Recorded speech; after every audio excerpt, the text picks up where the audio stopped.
তেল ভেটকি। এই যে ভেটকি মাছ নিয়েছি এখানে 4 পিস। তো এটা নুন হলুদ মাখিয়ে নিয়ে ভালো করে ভেজে নেব। আর এটা সর্ষের তেলেই ভাজতে হবে।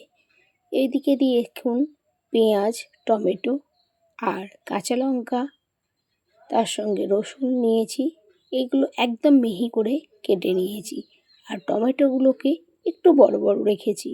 এবার তেলের মধ্যে তেজপাতা আর শুকনো লঙ্কা ফোড়ন দিয়ে এবার সমস্ত একসঙ্গে দিয়ে দিয়েছি।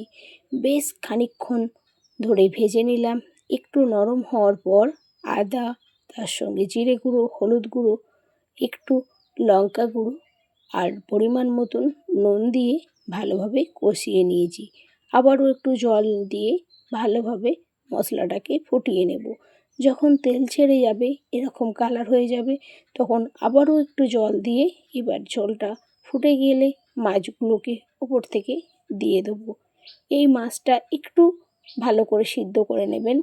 মাছটা এতটাই নরম, এবার উপর থেকে গরম মশলা আর একটু টমেটো কেচাপ ছড়িয়ে দিয়ে এইভাবে নামিয়ে নিয়েছি। কি এবার গরম ভাত আসার অপেক্ষা না? দারুণ হয়েছিল খেতে। আপনারা অবশ্যই একবার হলেও বানিয়ে যাবেন। নমস্কার।